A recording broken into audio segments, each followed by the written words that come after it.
我每晚都在女朋友的脚上涂满臭泥巴，再撒上1斤面粉，然后立马装睡。而她每晚都会在2点醒来，扯下我的一根头发偷偷出门。于是我跟踪她在地上留下的脚印，可没想到，就在我马上要知道她去干什么的时候，却在路边遇到了即将被大卡车撞飞的小女孩。千钧一发之际，我冲过去救下她，而我却被撞到10米开外，奄奄一息。就在我的心脏即将停止跳动的刹那，一道冰冷的机械声在我脑海炸响。神豪系统绑定成功，神豪资金1000万支点1亿，已存入宿主白夜名下黑卡。获得黄金之瞳技能，可洞察万物价值，看穿人心。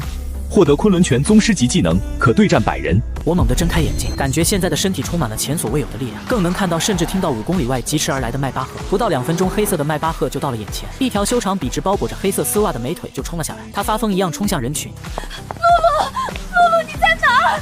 被我救下的女孩哇的一声哭了出来，她冲过来一把将露露抱进怀里。在确认露露只是擦伤后，她随即抬起头看着我，眼里带着深深的感激。先生，谢谢你救了露露，我是叶氏集团叶诗雨，请问您需要我做什么？我叶家倾家荡产，也在所不惜。白玉盯着眼前的女人，她的信息在视网膜上显示出来。这本该是白玉在这个城市翻身的最好机会，攀上叶家要一笔巨额酬金，甚至哪怕是现在白玉拥有100亿，都赶不上叶家的零头。但白玉只是静静地看了他一眼，说了一句不用，然后消失在雨夜中。叶诗雨看着白玉的背影，然后对着身后的助理。查，我要在3分钟内知道他所有的资料。他是我的恩人，我叶诗雨绝不会让他就这样消失。而回到家的白玉，他把目光瞄准了墙上的2个人。白玉的黄金之瞳记忆回溯功能启动，很快他得知害死他父母亲的幕后黑手就是继母王翠花，而他的女朋友江澄每天晚上偷出去，却是去见一个富2代。很好，那就先从收拾继母王翠花开始，再去找江澄。我要让他和江澄钓上的富2代连外卖都送不上，只能沦为乞讨的路。第2天一早，白玉踏上白家别墅。白玉刚进白家别墅，就听见大厅传来打砸声和王翠花歇斯底里的尖叫声。别砸了，我很快就能搞定白夜。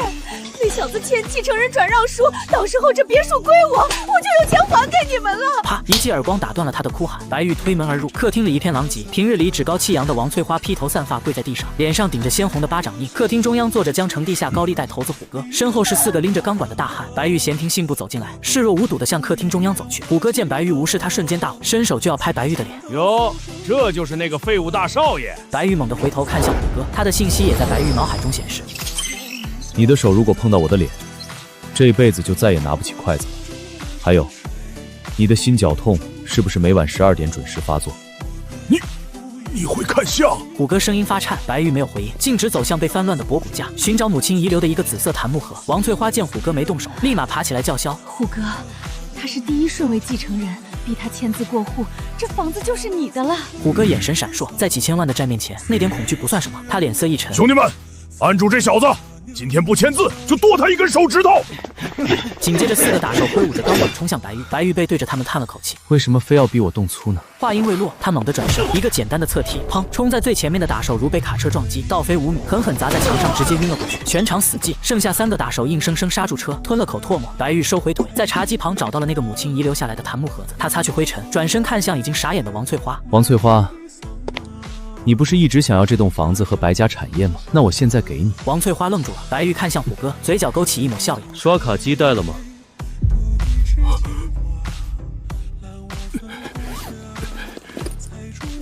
带了，一共5800万。白玉把卡扔过去，全都刷了。交易成功，白夜，算你识相。既然你替我还了钱，我们就2清了，赶紧滚！这房子现在彻底归我了。谁说我是替你还债了？这笔钱是我买下这笔债权的费用。从现在开始，你要把钱还给我。王翠花的笑容凝固了，虎哥瞬间反应过来，立马换了一副嘴脸，凶神恶煞盯着王翠花。王老板，现在你的债主是白少。对了，白少，你看我能为你做点什么吗？需要我帮你收利息吗？虎哥决定要抱紧白玉这尊大佛。白玉抱着檀木盒子走到门口，停下脚步看向王翠花。我只给你2个选择：第一，立刻搬出这栋别墅，净身出户；第二，3天内还清欠我的债务，多1秒我就报警，我会告你诈借、挪用公款。随即白玉又把目光移向虎哥。如果你没有监督王翠花按时完成，我会告你故意伤害，有门口监控为证，这些罪足够让你们把牢底坐穿。说完，白玉大步走出别墅，身后传来王翠花撕心裂肺的哭嚎，以及虎哥那帮人开始清场的打杂声。听着这些声音，白玉站在阳光下，只觉得浑身舒畅。可下一秒，系统发放了新任务。白玉看着这个惩罚，嘴角抽了抽。系统，你挺狠啊。不过花钱，这大概是世界上最简单的任务。白玉拦下了一辆出租车，直奔江城鼎奢商场。白玉刚下车，一辆红色法拉利带着嚣张的轰鸣声停在他面前。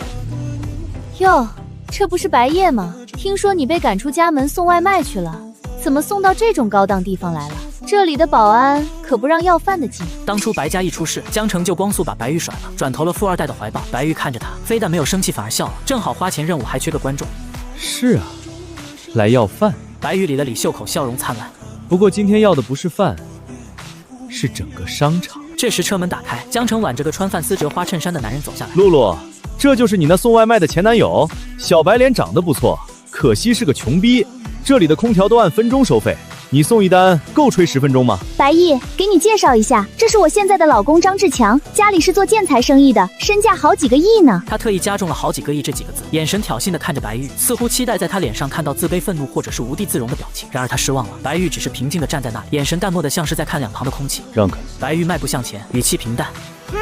给脸不要脸是吧？白玉的瞳孔深处金芒微闪，张志强的信息展示了出来。暴发户二代，外强中干，当前范思哲衬衫品正当期装备，理查德米勒 2M011腕表，高仿货，机芯为国产丹东机芯，古奇皮带，真品，信卡卡透支，未追成囚禁法拉利天，租金尚未结清。看完白玉嘴角的弧度瞬间变得玩味起来，他凑近张志强，声音压低，却刚好能让周围几个路过的路人听到。可惜啊，理查德米利的碳纤维表壳纹路是乱纹，你这个纹路有点太整齐了吧？还有正品的日历窗是顺跳的，现在是1点59分，要不我们等等看，2点整的时候你这表能不能跳过去？张志强的脸色瞬间变了。你放屁！老子这是真表，你懂个屁！露露，别理这个疯狗，我们走，去爱马仕给你买包。说着，他拉起一脸茫然的江城，就要往商场里冲，显然是想逃离现场。正好，我也要进去买点东西，一起。白玉跨过旋转门，走进了冷气充足的商场大厅。SKP 的一层汇聚了全球最顶级的奢侈品大牌。这里是 SKP， 你要是能在这里买得起一双袜子，老子当场把它吃了。记住你的话。欢迎光临百达翡丽，先生女士，欢迎光临。把你们店里最贵的表拿出来，我要给我女朋友挑一款。怎么，送外卖的也进来蹭空调？小心碰坏了玻璃柜台，把你卖了都赔不起。店内的几个销售顾问很有眼力见地围到了张志强身边，而白玉则被冷落在了一旁。有一个刚毕业不久、带着实习胸牌的小姑娘，犹豫地走到白玉面前。先生您好，请问有什么可以帮您的吗？如果您只是看看也没关系的。小姑娘眼神清澈，并没有因为白玉的穿着而流露出鄙。白玉喝了一口水，淡淡道：“我不看。”江城听到后立马嗤笑出声：“听见没有？他不看，我就说他是来蹭空调的吧。保安呢？怎么什么人都放进来？先生，如果您不买东西，请不要占用我们的接待资源，那边有休息区。”白玉没理那个柜姐，而是看着面前的实习小姑娘，微微一笑，随即指了指柜台中央的星空6102P。这款星空，又扫过旁边一整排鹦鹉螺，还有这一排，我全要了。店内瞬间死一般的寂静，张志强爆发出夸张的狂笑声。听见了吗？他说他全要了，这些加起来得2000多万吧？这小子是不是送外卖送傻了？先生，请您不要开玩笑，这里是百达翡丽，不是菜市场。如果您再胡言乱语，我就要叫保安了。先生，那款星空6102P 售价是280万，而且需要 VIP 排队审核资格。资格吗？白玉从那条几10块钱的牛仔裤兜里掏出了一张黑色的卡片。去刷卡，密码6个8。如果刷不出来，我把这张柜台吃了。实习小姑娘颤抖着手接过卡，求助似的看向店长。当她看到那张黑卡的瞬间，那是传说中的百夫人无限黑金卡。不对，这比黑金卡的材质还要高级。这是全球只有10张的至尊龙卡。快刷！不，把 POS 机拿过来，我亲自刷。装，接着装，拿张理发店的会员卡糊弄谁呢？我看你能刷出。尊贵的先生，2850万交易已完成，这些表我们立刻为您打包，请问是送到您府上还是怎样？不用。白玉随手把那块280万的星空表戴在手腕上，其他的找个袋子装起来，我要拎着走，袋子就行。袋子？这怎么可能？白家不是破产了吗？他不是被赶出家门了吗？白玉，原来你是在考验我。其实我一直都没忘记你。那个张志强就是死缠烂打追我，我根本不爱他。滚！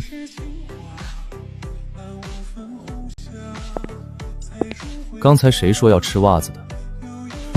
你想干什么？我爸可是……我对你爸没兴趣。白玉转身向外走去，经过那个看不起他的资深柜姐身边。先生，白玉指了指实习小姑娘，这一单的提成全算他的。至于你，我不希望下次来还能看到。明白，我现在就解雇他。小刘，还不快谢谢这位先生，你今天的提成够在江城买套房了。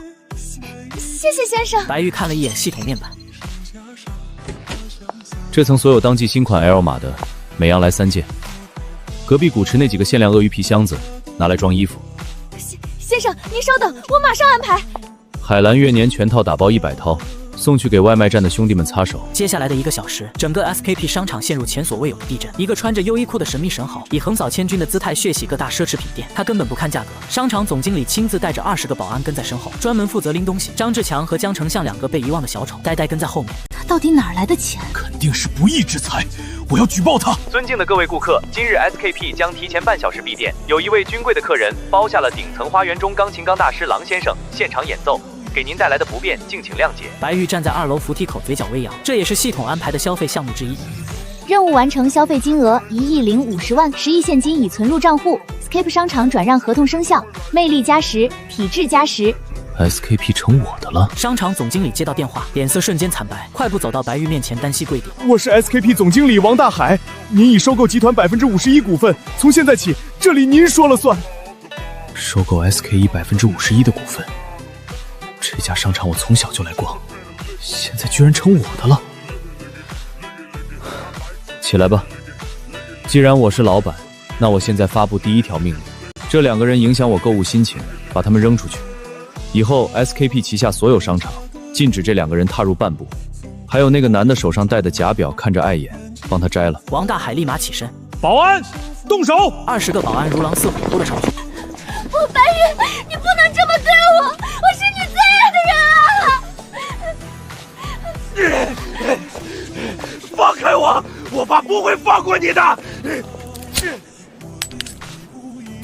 手机响了，陌生号码。电话那头传来清冷但略显疲惫的女声：“喂，是白叶先生吗？我是叶诗玉，听说您刚才买下了 SKP， 我现在就在 SKP 楼下的咖啡厅，有些关于公司合作的事情，能不能请您拨上见一面？”白玉眉毛一挑，原来他一直在这儿。好啊，正好我也饿了，不过我不喝咖啡，我想吃麻辣烫。叶总赏脸吗？电话那头沉默了3秒。好，只要您肯见我，吃什么都行。白玉挂断电话，笑容灿烂。看来接下来的游戏会更有趣。江城的夜色像一团化不开的墨，被老城区红星街的喧嚣烫出一个个光怪陆离的洞。一辆挂着江88888车牌的劳斯莱斯幻影，像个误入贫民窟的贵族，小心翼翼碾过坑洼积水的路面，停在胖嫂麻辣烫小店门口。自动车门展开，叶诗雨走了出来。坐在路边塑料红凳子上的白玉抬起头：“怎么，叶总嫌脏？坐吧，这里的牛肉丸是全江城最劲道的。”白先生真幽默，我以为身家100亿，随手买下 SKP 的大人物会对用餐环境更有要求。钱是用来让生活更自由的，不是用来给自己套枷锁的。我觉得这里挺好，自在。点菜吧，叶总。说好的你请客，别因为便宜就不敢点。明明他在1天之前还是一个为了几块钱在雨里拼命的外卖员，现在他的气场深邃的连我都看不透。随便来一点吧。白先生，我们谈正事，关于救了露露的事，还有您收购 SKE 的事。吃饭不谈公事，伤胃。老板娘，2大碗微辣，多加醋。好嘞，小陈啊，今天带女朋友来啦，真漂亮。这姑娘看着瘦，得多吃点儿。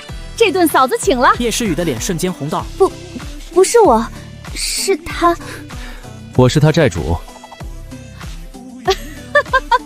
小陈，你真会开玩笑。顺手拿起醋饼，往叶诗雨碗里倒了一大圈。尝尝，这里的灵魂就在这醋上。他犹豫了一下，还是夹了一块娃娃菜送入口中，辛辣滚烫酸爽，强烈的味觉刺激让他忍不住轻咳一声。慢点吃，没人跟你抢。叶诗雨接过纸巾。白玉，谢谢你，不仅是救了露露，还有，其实 SKP 那边一直在卡我们公司的广告位续约，如果你没有收购 SKP， 叶氏集团下个月的旗舰新品发布会可能就开天框了。白玉一边吃着牛肉丸，一边开启了黄金之瞳，视线穿透叶诗雨精致的脸庞，一串串红色数据在他头顶疯狂跳动。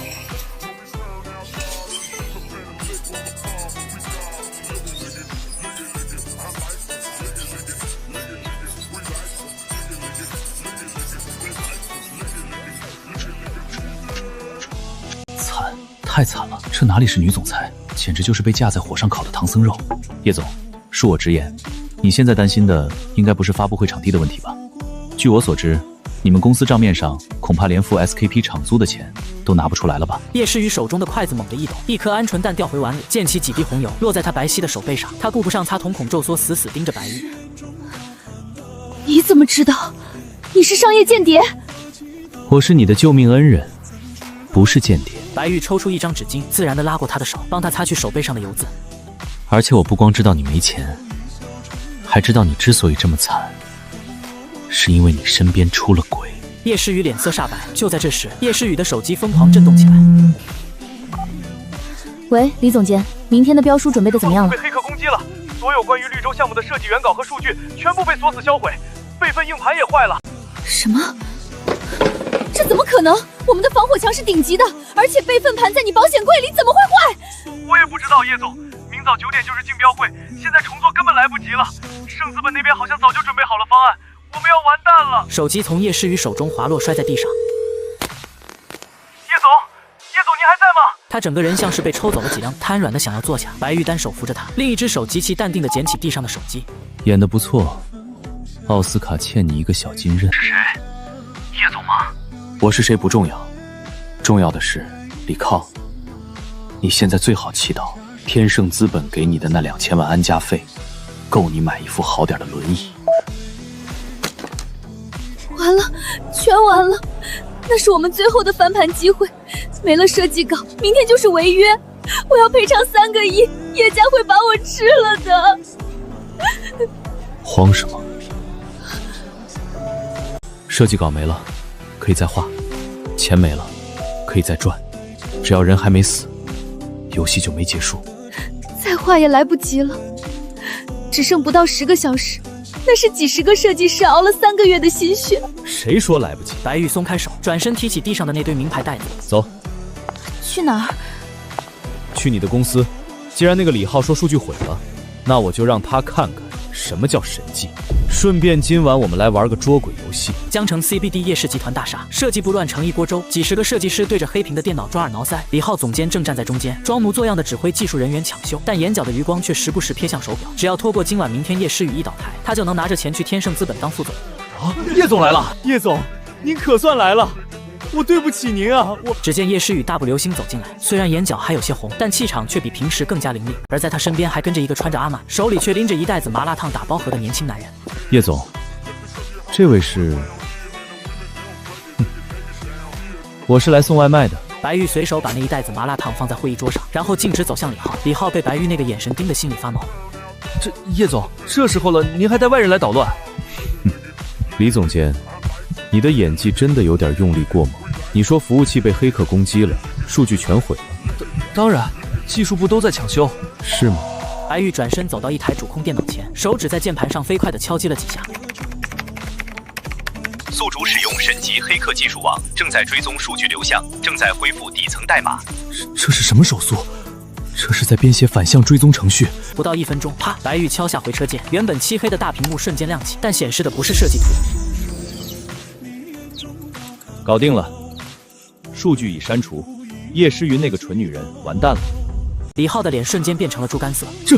这是合成的，这是诬陷。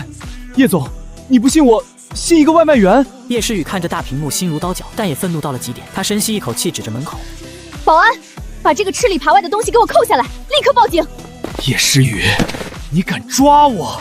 没了我的设计团队，明天你一样是个死！我看你怎么翻盘！李浩被拖走时还在歇斯底里的狂笑。确实抓了内鬼解了气，但设计图是真的没了。办公室里再次陷入了绝望的沉默。这位大神，既然您能恢复监控，那设计图还能恢复吗？它是物理粉碎，恢复不了。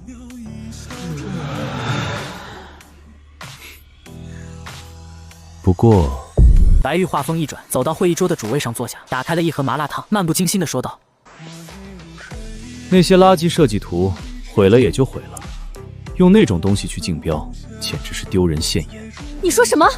那是我们3个月的心血。有画笔吗？还有纸。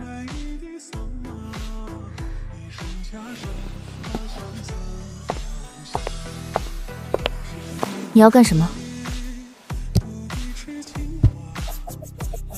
此时他的脑海中系统商城再次开启，白玉的眼中瞬间涌入了无数超越这个时代的色彩。既然你们觉得那是心血，那今晚我就教教你们，什么叫真正的艺术。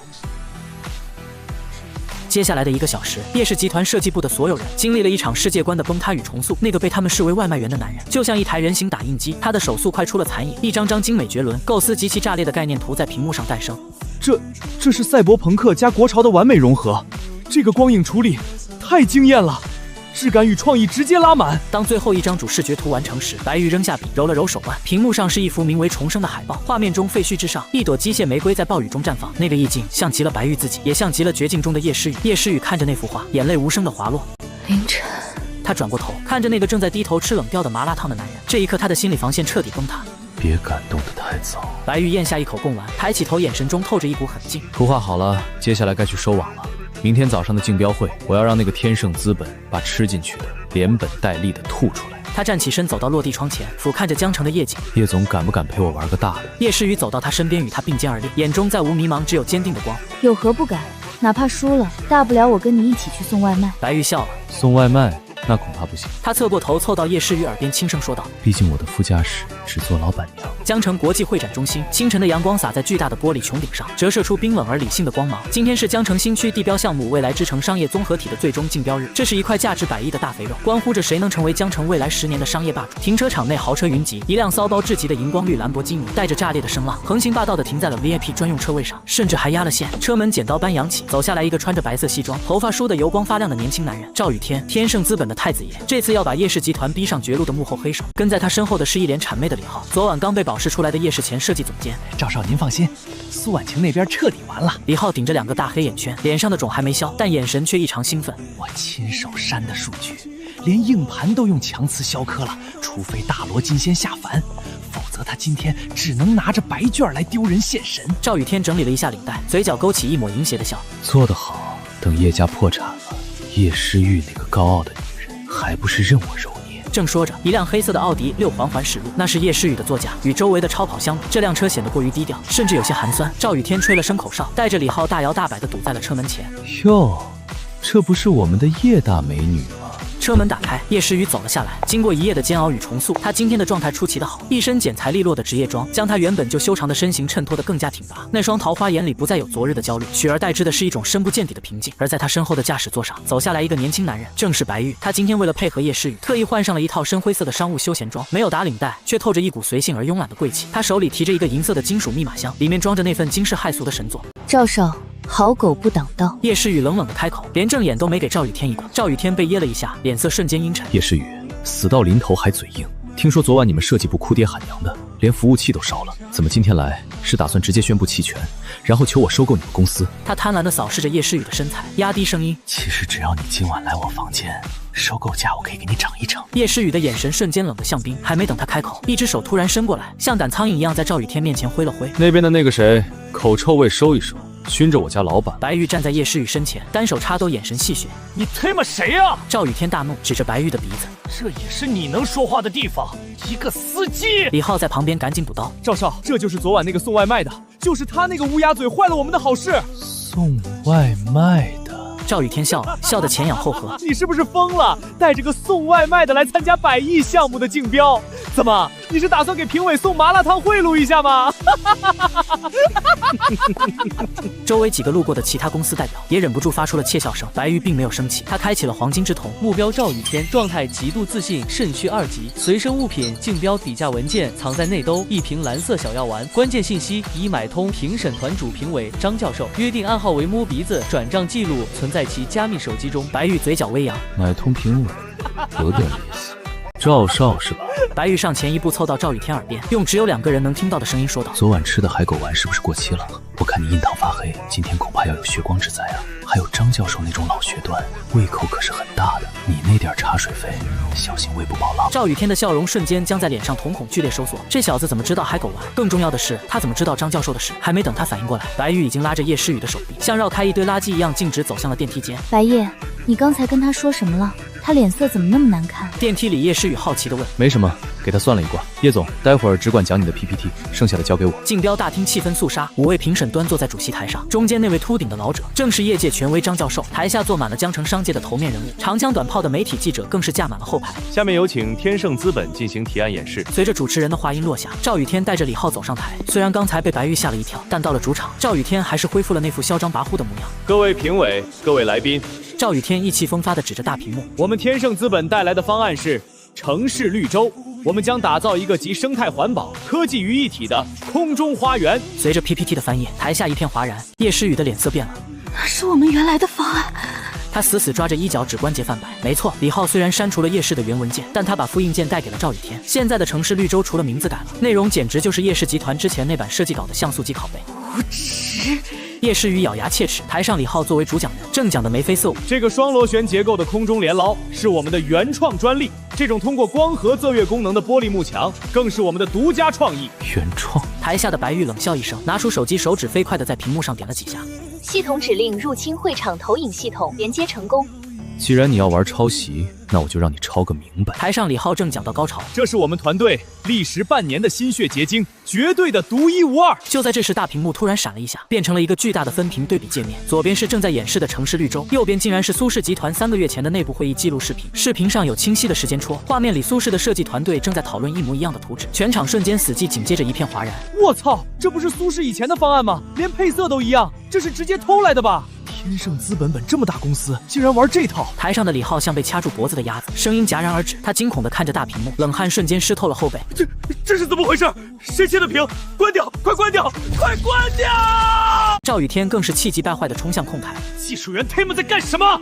信不信老子弄死你？控台的技术员一脸无辜，我没动啊，电脑不受控制了，好像中毒了。还没等他们手忙脚乱地拔电源，大屏幕上突然弹出了一行血红的大字：盗窃者的墓志铭。原创已死，不是因为你们只能捡垃圾。随后屏幕一黑，一切恢复正常。白玉坐在台下，深藏功与名的收起手机，顺便包了一颗叶诗雨给他带的薄荷糖。这算播出事故吗？叶诗雨目瞪口呆地看着这一幕，心中的阴霾一扫而空。不，这叫热场。白玉嚼碎了糖块，你看那个张教授脸都绿了。果然，评审席上的张教授此时如坐针毡。原本他是收了钱准备给天盛高分的，现在证据确凿的抄袭摆在几百人面前，他要是敢硬保，明天他的名声就臭大街了。张教授硬着头皮拿起话筒：天盛资本的方案存在严重争议，暂时待定。下一位叶氏集团。赵雨天灰溜溜地走下台，经过白玉身边时，眼神怨毒得像一条毒蛇。小子，是你搞的鬼吧？你给我等着！出了这个门，我让你横尸街头！白玉连头都没抬。这就是你求人的态度。等会儿记得多带点纸巾，怕你哭得太难看。叶诗雨深吸一口气，站起身。此时全场的目光都聚焦在他身上，有同情，有看好戏，也有质疑。毕竟刚才那一出撞车闹剧，让大家对叶氏的新方案充满了好奇。叶诗雨走上台，没有拿 U 盘，也没有带任何纸质资料，他只是静静地站在舞台中央，灯光打在他身上，如同一位即将加冕的女王。各位，叶诗雨的声音清冷而坚定。刚才大家看到了所谓的城市绿洲，没错，那曾是我们叶氏集团的废稿。为什么是废稿？因为它太落后了。全场哗然，太落后。那个方案虽然涉嫌抄袭，但在业内绝对算得上一流水平。为了不浪费大家的时间，叶诗雨看向台侧的白玉：白助理，开始吧。白玉点了点头，打开了那个银色的金属箱，但他没有拿出文件，而是拿出了一块拳头大小的黑色晶体。这是系统商城兑换的便携式全息投影，2035版售价500万。白玉将晶体放在舞台中央，那是什么东西？下一秒嗡，一道幽蓝色的光束冲天而起，瞬间扩散，笼罩了整个会展中心的大厅。原本明亮的会场瞬间暗了下来，取而代之的是一个悬浮在空中的巨大而真实的虚拟城市，不再是死板的 PPT， 也不再是平面的效果图。所有人仿佛瞬间穿越了时空，置身于一座赛博朋克风格的未来都市之中。巨大的霓虹灯排在头顶闪烁，反重力的空中轨道穿梭在摩天大楼之间，每一块砖每一片瓦都清晰可见，甚至能看到虚拟行人在街道上行走的表情。而在这一切的最中央，一座如同盛开的机械莲花般的建筑缓缓旋转，那就是叶氏的新方案重生联。天哪，这是什么技术？裸眼3D 布，这是全息投影，我看到了什么？这是好莱坞大片现场吗？这设计太炸裂了！跟这个比起来，刚才那个城市绿洲简直就是农村茅房，全场沸腾了。记者们疯了一样按动快门，闪光灯将现场照得如同白昼。叶诗雨站在那朵巨大的虚拟莲花中，仿佛花中仙子。她伸出手，轻轻拨动虚拟界面，整座建筑瞬间分解重组，展示着内部那令人叹为观止的商业生态动线。我们不定义未来，叶诗雨的声音在立体环绕声中回荡。我们创造未来，没有任何悬念，这是一场屠杀，一场来自维度的降维打击。刚才还想找茬的张教授，此刻张大了嘴巴，连假牙都要掉下来。在这种神迹面前，他要是敢说一个不字，恐怕会被现场狂热的观众撕碎。我给满分，这是艺术品，这是划时代的杰作。另一个评审激动地站起来鼓掌，掌声如雷鸣般响起，经久不息。台下的赵雨天面如死灰，瘫软在椅子上。他知道完了，哪怕他有再多的钱，再硬的关系，在这种绝对的实力碾压面前都成了笑话。叶诗雨看着台下狂热的人群，眼眶微红。他看向白玉，那个男人正倚在舞台边缘的阴影，手里把玩着那块价值500万的水晶，对着他眨了眨眼，做了一个口型。老板娘威武。竞标结束，叶氏集团以绝对优势拿下了未来之城项目。消息一出，叶氏原本跌停的股价瞬间拉出一根笔直的一字板，封死涨停。会展中心门口，叶诗雨被无数记者包围。叶总，请问那个全息技术是贵公司自主研发的吗？叶总，那个设计方案的主设计师是谁？能否引荐一下？叶诗雨费力地挤出人群，四处张望，他在找白玉。然而那个最大的功臣此刻却不见了踪影。会展中心的后巷，白玉正靠在墙上抽烟，在他的面前跪着2个人，一个是鼻青脸肿的李浩，一个是瑟瑟发抖的赵雨天。而在他们周围站着10几个穿着黑色西装、戴着墨镜的彪形大汉，领头的是昨晚刚刚归顺的高利贷虎哥，现在已经是白玉旗下的安保大队长了。白少，白爷爷，我错了，我有眼不识泰山。赵雨天此刻哪还有半点嚣张？他看着虎哥手里那根手腕粗的钢管，吓得尿了裤子。你饶了我，我是赵家独苗，要多少钱我都给你。白玉吐出一口烟圈，蹲下身，用那双几千万的皮鞋拍了拍赵雨天的脸。钱？你觉得我缺钱吗？白玉笑了笑，拿出一张支票，填了一串数字，甩在赵雨天脸上。这是1000万，当做是你刚才那句送外卖的精神损失费。当然是你赔给我，不是我给你。啊？我赔？对，我不缺钱，但我讨厌别人欠我的钱。虎哥，教赵少怎么写欠条，利息嘛，就按他在澳门输钱的那个利率算。好嘞，白少，您放心，这业务我熟。白玉站起身，不再理会身后的惨叫声。他刚走出巷子，手机就响了，是叶诗雨。白玉，你在哪儿？庆功宴马上开始了，你是主角，你不来我不开席。庆功宴就算了，我不喜欢那种场合。叶总，别忘了我们的约定，副驾驶的位置给我留着。电话那头的叶诗雨沉默了2秒，突然说道：“白玉，我不想要什么副驾驶，我想让你来当这个驾驶员，开一辈子的车，你愿意吗？”这是一句近乎表白的话。白玉愣了一下，随即笑了。这冰山女总裁融化的有点快啊！就在他准备调侃2句时，警报！警告！检测到宿主过度使用未来科技，引起了暗世界组织的注意。SG 危机降临，全球顶级杀手组织黑曼巴已结单，目标白玉，赏金1亿美金。雇主赵家，赵雨天支付。倒计时30分钟后，第一波敌人将到达战场。白玉嘴角的笑容瞬间凝固，眼中的温情褪去，取而代之的是滔天的杀意。赵家打了小的，来了老的。诗雨，庆功宴取消，立刻回家，锁好门窗，把虎哥的人全部调到你家别墅周围，无论听到什么声音都别出来。怎么了，白玉？你别吓我。没事。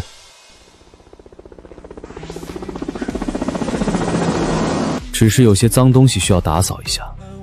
这一次，我要让整个江城的地下世界知道，谁才是真正的王。江城的 CBD 依然繁华喧嚣，霓虹灯将夜空染成了暧昧的紫红色。然而在会展中心后方那片待拆迁的老工业区，空气却仿佛凝固成了铅块。那架黑色的直升机并没有直接开火，而是像一只盘旋的秃鹫。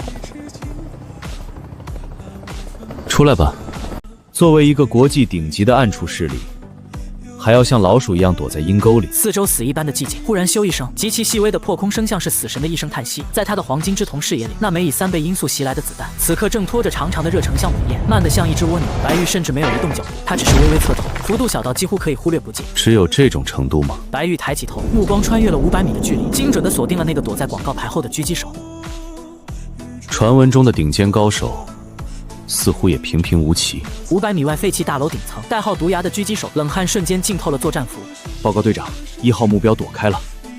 重复，他躲开了。耳麦里传来队长蝰蛇冰冷且带着不可置信的声音：“那可是 M200，距离500米，这怎么可能 ？”B 组、C 组动手，近身格杀，不要给他喘息的机会。收到。随着命令下达，老工业区四周的黑暗中瞬间窜出了12道黑色的鬼影。白玉站在包围圈的中心，脸上没有丝毫惧色。系统，我想买点东西。系统，我想买点东西。丁，检测到宿主处于 S 战斗环境，商城智能推荐已开启，绝对防御护盾，售价5000万，可抵挡核弹以外的一切时攻击，售价1亿。8级 GT800甜是永久，售价2念力初级，售价5亿。白玉看着那个价格，嘴角勾起一抹残忍的弧度。我选8级拳。第2亿资金已扣除，正在灌入8级拳宗师机体记忆。轰！灌输完成。一股恐怖的热流瞬间席卷白玉全身，他的骨骼发出爆豆般的脆响，原本修长的肌肉瞬间紧绷，每一寸肌纤维里都仿佛压缩着足以崩裂山岳的力量。此时冲在最前面的2个杀手已经赶到，2把闪烁着寒光的高频震动匕首，一左一右直刺白玉的咽喉和心脏。太慢了。一个冷漠的声音在他们耳边响起，白玉不知何时已经切入了他们的内拳。8级贴山靠。白玉甚至没有出拳，只是肩膀微微一沉，随后猛地向左侧那个杀手撞去。砰！咔嚓！一声令人牙酸的闷响。那个穿着凯夫拉防弹衣，甚至加装了外骨骼护甲的杀手，就像是被一辆高速行驶的高铁车头正面撞中，整个人像一枚炮弹般倒飞出去，狠狠砸穿了路边的一堵红砖墙。剩下的10个杀手猛地刹住脚步，眼中满是惊骇。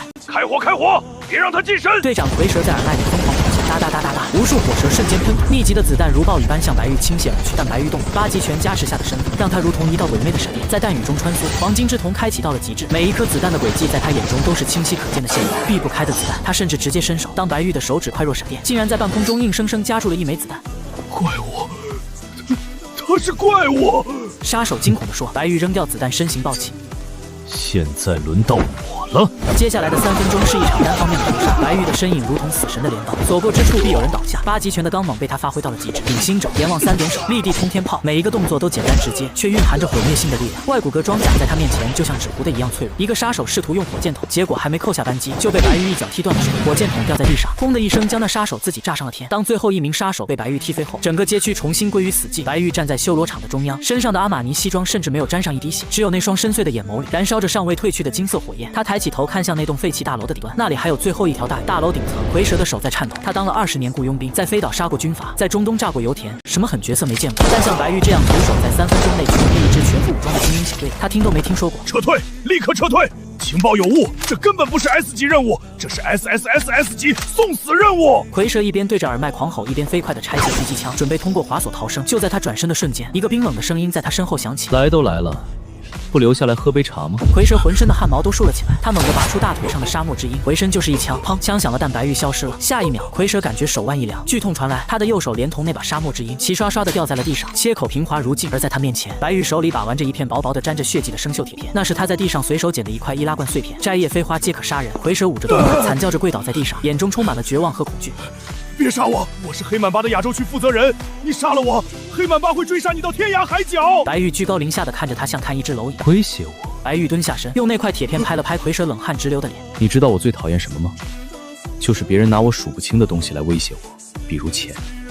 黑曼巴杀手组织总部位于太平洋某公海小岛，总资产约300亿美金，现任首领代号毒王，真实身份是欧洲某没落贵族的私生子。那是刚才系统刚解锁的暗网天眼通权限。白玉念着手机上的资料，每念一句，蝰蛇的脸色就白一分。你怎么知道这些？这是最高机密。白玉没理他，手指在屏幕上飞快操作。系统兑换全球顶级黑客神之手升级版，入侵黑曼巴总部账户，冻结所有资金。另外给所有的杀手发布一条新的悬赏令。3秒后，蝰蛇的特制通讯器突然疯狂震动起来。不仅仅是他，此时此刻分布在全球各地的3000多名黑曼巴杀手，同时收到了一条最高级别的红色指令：最高悬赏令，目标赵家全族，重点目标赵玉天及其父赵刚，雇主代号 God， 赏金10亿美金。附加条款，谁能拿下赵刚的人头，谁就是黑曼巴下一任首领。现任首领毒王已被神豪 God 以500亿美金收购，现组织已更名为神豪安保。收购了？怎么不信？白玉站起身拍了拍手。如果不信，你可以看看你的银行卡。作为见面礼，蝰蛇的手机响了。我刚才给每个活着的杀手发了100万美金的改口费。这一刻，蝰蛇看着白玉的眼神变了，不再是恐惧，而是狂热的崇拜。蝰蛇顾不上断手的剧痛，猛地磕头，把地板磕得砰砰响。老板，属下有眼无珠，属下愿为老板赴汤蹈火。赵刚那个老东西，我现在就去宰了他。你的手断了，是个废人。白玉冷漠地看着他。我不养废人，不过我这里有一颗药，吃了它，你的手能长出来，而且你的力量会提升3倍。白玉手中出现了一颗黑色的药丸，初级再生丹，系统商城售价5000万。但这药有毒，每3个月需要服用1次解药。如果你背叛我，我吃。我吃。蝰蛇毫不犹豫地抓过药丸吞了下去。神奇的一幕发生了，蝰蛇的断腕处肉芽蠕动，竟然以肉眼可见的速度止血结痂再生。神迹，这是神迹啊！把这里的尸体处理干净，我不希望明天新闻上看到任何关于枪战的报道。还有，通知所有人，赵家我要慢慢玩，别一下子弄死了。先断了他们的资金链，再断了他们的人脉，最后我要让他们跪在叶氏集团门口求死不能。白玉转过身走向大楼边缘，纵身一跃，直接从30层的高楼跳下，在半空中开启了刚兑换的反重力滑翔翼，如同一只巨大的黑蝙蝠，滑翔着消失在夜色之中。半小时后，叶诗雨的私人别墅灯火通明，客厅里，叶诗雨抱着抱枕蜷缩在沙发上，电视开着，但她根本没看进去。旁边的露露已经睡着了，眼角还挂着泪珠。叶诗雨双手合十，默默祈祷：白毅，你千万不要有事。就在这时，大门传来了指纹锁解锁的声音。欢迎回家。叶诗雨猛地弹起来，鞋都顾不上穿，光着脚冲向门口。门开了，白玉站在门口，手里提着一盒还在冒热气的小龙虾。抱歉回来晚了，路过夜市，看这家小龙虾不错，就顺手买了点，还是13香的。白毅，你去哪儿了？你知道我多担心吗？我听到直升机的声音了，我还以为……白玉愣了一下，随即温柔地抚摸着他的长发。傻瓜，我不是说过吗？有些脏东西需要打扫。他抬起头看向窗外的夜空，那里的乌云已经散去，露出了一轮皎洁的月亮。以后这江城的夜我说了算，再也没有人能伤害你们。叶诗雨抬起头，白毅，你到底是谁？我是你的神好，也是你的骑士。与此同时，江城另一端的赵家豪宅，赵雨天的父亲赵氏集团董事长赵刚正坐在书房里，焦急地等待着好消息。赵刚把雪茄狠狠按灭在烟灰缸里。怎么还没回信？蝰蛇那个废物在搞什么？突然，书房的门被撞开，管家跌跌撞撞地跑进来，满脸惊恐。慌什么？天塌了吗？赵刚怒喝：天真的塌了！您看，网上全是关于咱们家的悬赏。我们的股票就在刚才美股盘前暴跌了90%，还有公司的10几个大股东刚才同时打电话说要退股。管家颤抖着递过一个平板电脑，赵刚抢过平板，只看了一眼，顿时感觉天旋地转，一口老血喷了出来。只见暗网首页挂着他那张放大的大头照，下面写着一行血淋淋的字。赵刚嘶吼着，如同濒死的野兽。是谁干的？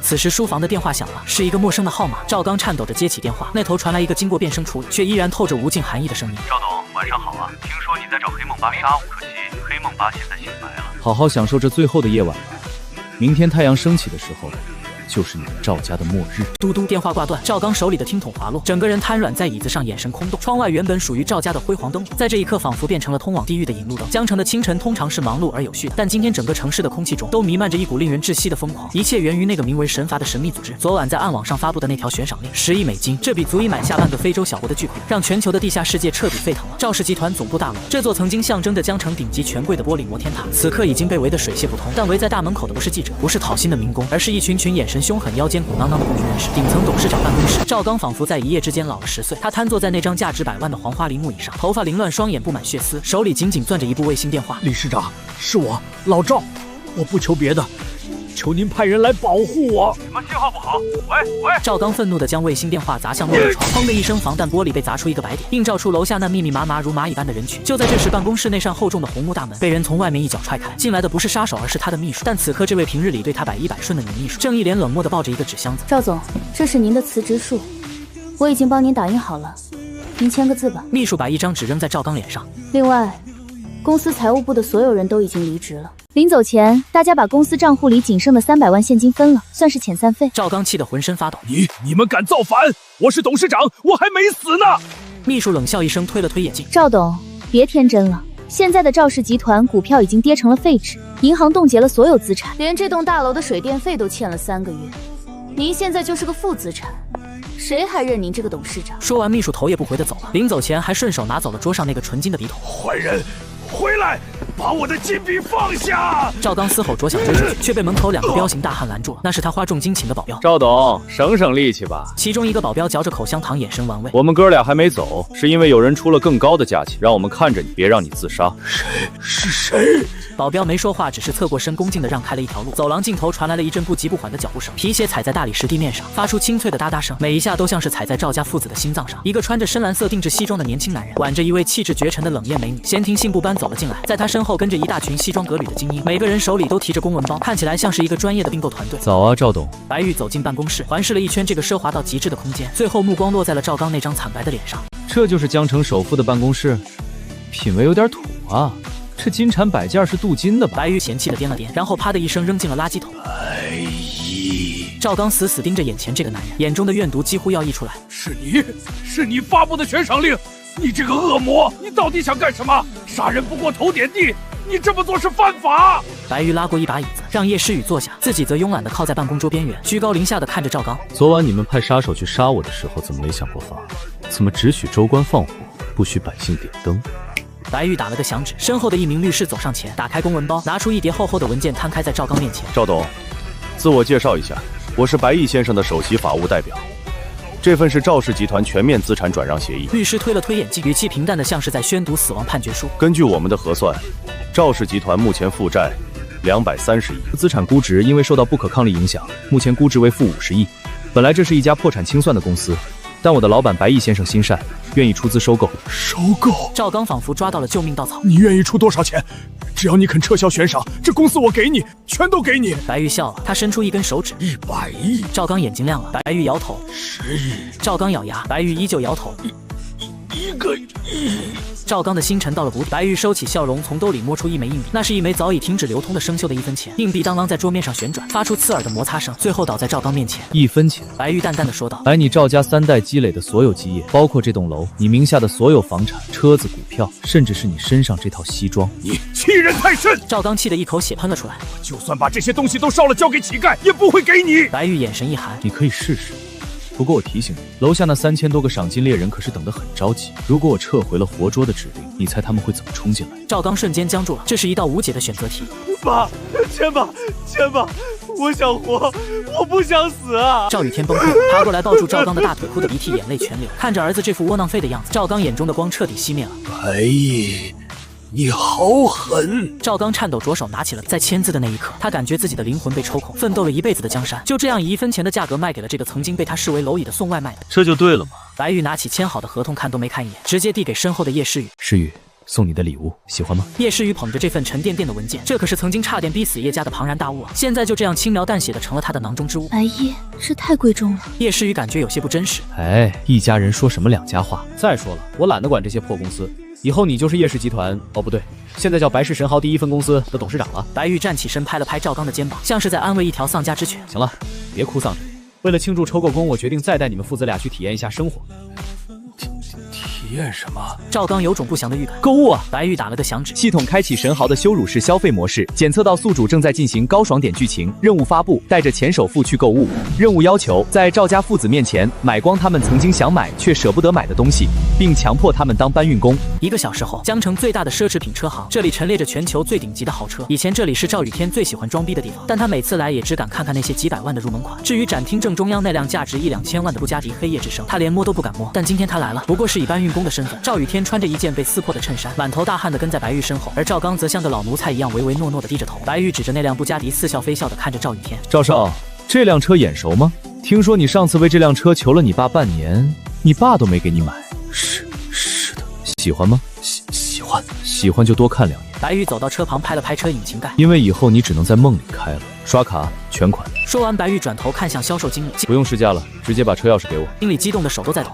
好的，白先生。白玉接过车钥匙，然后在赵雨天绝望的目光中，随手把钥匙扔给了身后的虎哥。虎子，这车送你了，以后买菜开这个去，别开那辆破金牌了，丢人。轰！全场石化，以1-2千万的布加迪买菜车送给保镖。虎哥捧着钥匙，眼泪哗哗的流，当场就给白玉跪下。老板，您就是我的再生父母，我这条命以后就是您的。赵雨天此时的心情比吃了屎还难受，他梦寐以求的神车竟然被白玉随手赏给了一个混混。别急，还没完呢。白玉继续往前走，那辆劳斯莱斯福命我要了，送给叶总当上班代步车。那辆法拉利拉玛买了，颜色太骚，回去喷成黑色。还有那几辆阿斯顿马丁，打包给我公司的保洁阿姨，每人配1辆，方便他们通勤。短短半小时，白玉横扫了整个车行，消费总额8个亿。赵刚和赵雨天跟在后面，手里抱满了各种豪车的赠品车衣，香水类的像2条死狗。每看白玉刷一次卡，他们的心脏就抽搐一次。白毅，求求你别买了，我们错了，给我们个痛快吧。